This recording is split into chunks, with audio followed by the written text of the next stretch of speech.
আমি কৈছোঁ নতুন শিক্ষানীতিত যিবোৰ বিষয় অসমৰ দৰে ৰাজ্যৰ ছাত্ৰ ছাত্ৰীৰ কাৰণে ভাল সেইবোৰ কাৰ্যকৰী কৰক আৰু যিবোৰ বিষয় অসমৰ দৰে ৰাজ্যৰ ছাত্ৰ ছাত্ৰীৰ কাৰণে ভাল নহয় এইবোৰ আঁতৰাই ৰাখক। এতিয়া ভাল কোনবোৰ ভাল?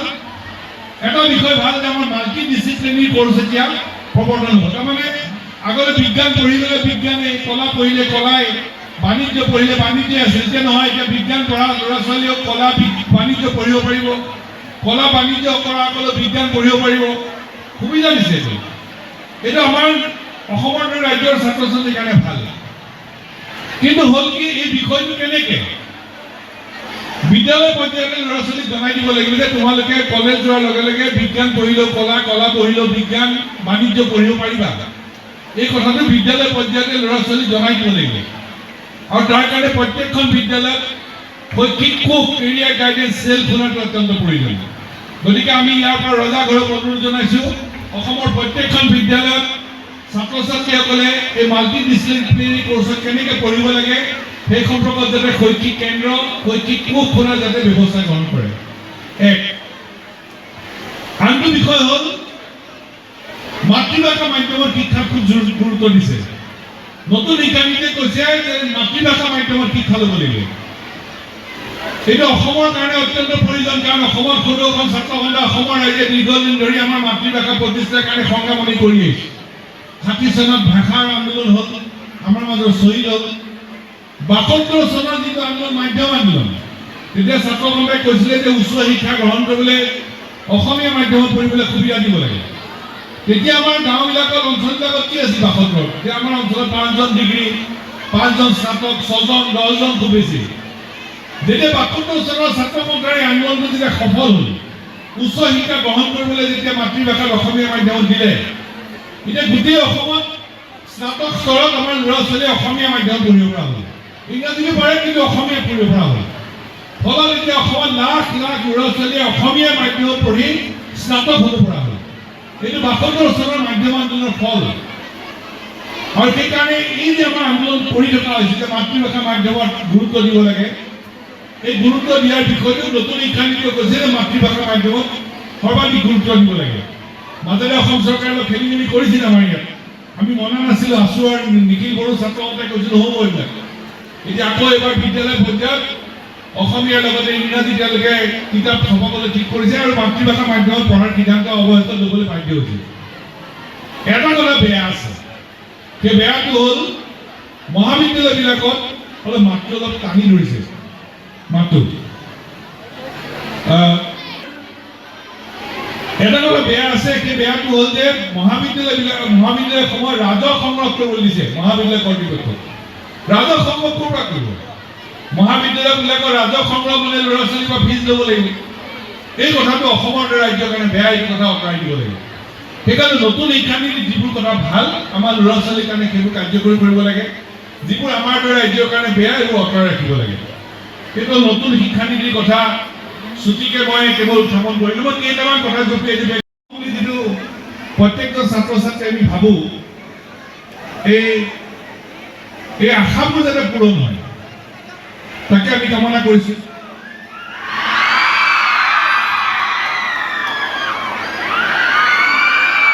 দক্ষ হিচাপে তৈয়াৰ কৰিব লাগিব। আমি খিলঞ্জীয়া হয়, থলুৱা হয়, কিন্তু একে সময়তে আমি নিজকে দক্ষ হিচাপে আমি তৈয়াৰ কৰি ল'ব লাগিব। আৰু এই কথাটোকে লৈ আমাৰ এটা সপোন আছে। সপোনটো কি? আমি প্ৰত্যেকজন ছাত্ৰ ছাত্ৰী প্ৰথম আমি নিজে জিলিকিব লাগিব। আমি নিজে জিলিকিব লাগিব, নিজৰ ঠাইখনক জিলিকাব লাগিব, নিজৰ শিক্ষানুষ্ঠানক জিলিকাব লাগিব আৰু অসমক জিলিকাব লাগিব। আৰু এটা বাক্য এতিয়া আমি একেলগে ক'ম। বাক্যটো হ'ল আমি জিলিকিম, আমাৰ শিক্ষানুষ্ঠানক জিলিকাম, দক্ষিণ কামৰূপক জিলিকাম, অসমক জিলিকাম। এতিয়া আমি একেলগে ক'ম, হ'বনে? হ'ব নহয়? ঠিক আছে, কিমান জোৰে চিঞৰি মই চাওঁ এতিয়া। সেইটো ঠিক আছে, এই বাক্যটো কিমান চিঞৰে চাওঁ। আমি জিলিকিম,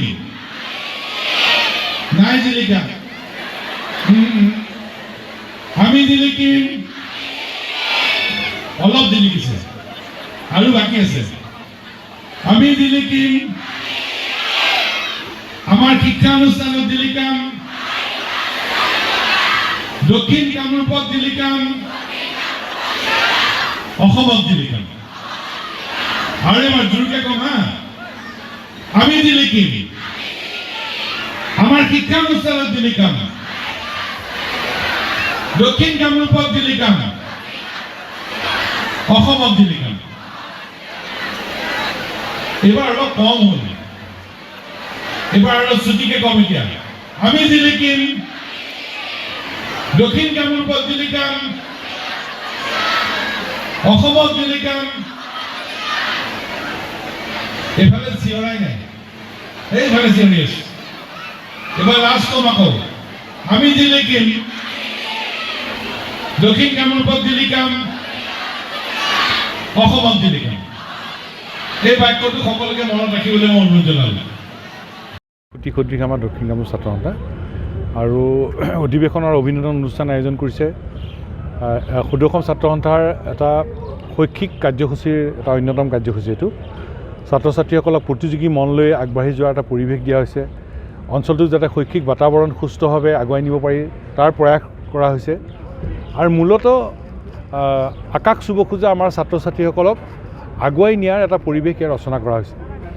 আৰু ইয়াত শিক্ষক শিক্ষয়িত্ৰীসকলৰ অভিভাৱকত্বত এই শৈক্ষিক যাত্ৰা আমি অব্যাহত ৰাখিম। ছাত্ৰ ছাত্ৰীৰ শিক্ষাৰ আৰু বিভিন্ন ক্ষেত্ৰত চৰকাৰে ল'ব লগা পদক্ষেপো লোৱা নাই, যাৰ কাৰণে ছাত্ৰ ছাত্ৰী বহুত পিছ পৰি আছে। এতিয়া ধৰক দক্ষিণ কামৰূপ ছাত্ৰ সন্থাৰ উদ্যোগতে আমাৰ ইয়াত এই মহাবিদ্যালয়খন স্থাপন হৈছিল। ছাত্ৰী শিক্ষাৰ কাৰণে এই ছোৱালী মহাবিদ্যালয় স্থাপন হৈছিল। এতিয়া এই মহাবিদ্যালয়খনত অকল কলা বিভাগটো আছে, 2300 ছাত্ৰী। গতিকে আমি বিচাৰোঁ যে ইয়াত বিজ্ঞান আৰু বাণিজ্য বিভাগো খুলিব লাগে চৰকাৰে। দ্বিতীয়তে পৰ্যায়ক্ৰমে স্নাতকোত্তৰ স্তৰ খুলিব লাগে, বিশ্ববিদ্যালয় অনুমতি দিব লাগে, চৰকাৰে শিক্ষক নিযুক্তি আন্তঃগাঁথনি দিয়াৰ ব্যৱস্থা কৰিব লাগে। 2300 ছাত্ৰী পঢ়া মহাবিদ্যালয়খন আন স্তৰ খুলিবই লাগিব, এইটো অত্যন্ত প্ৰয়োজনীয় কথা। আনটো বিষয় হ'ল যে আমি চুক্তিৰ 6 নম্বৰ দফাটো জানো, চুক্তিত 7 নম্বৰ দফা এটা আছে। সেই দফাটো হ'ল যে অসমৰ জনসাধাৰণৰ জীৱন ধাৰণৰ মানদণ্ড উন্নত কৰাৰ লক্ষ্য আৰু অসমত বিজ্ঞান আৰু প্ৰযুক্তিবিদ্যাৰ শিক্ষানুষ্ঠান স্থাপনৰ সিদ্ধান্ত।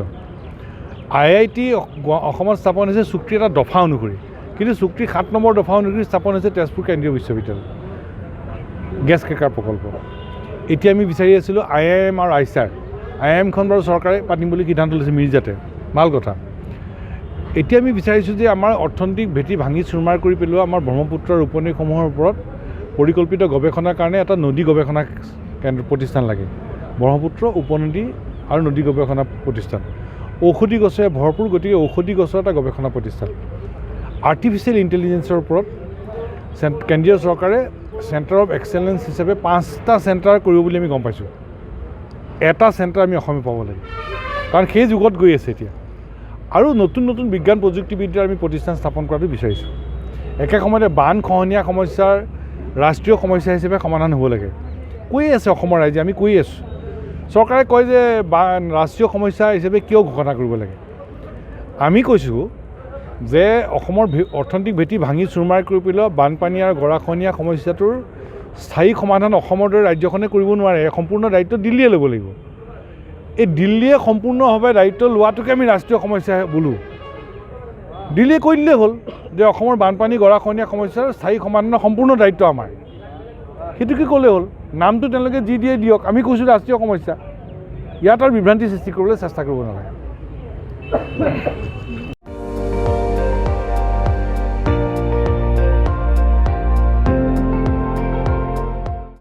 আপুনি চাই আছে ND24, সৰ্বশ্ৰেষ্ঠ নহয় সৰ্বোত্তমৰ দৌৰ।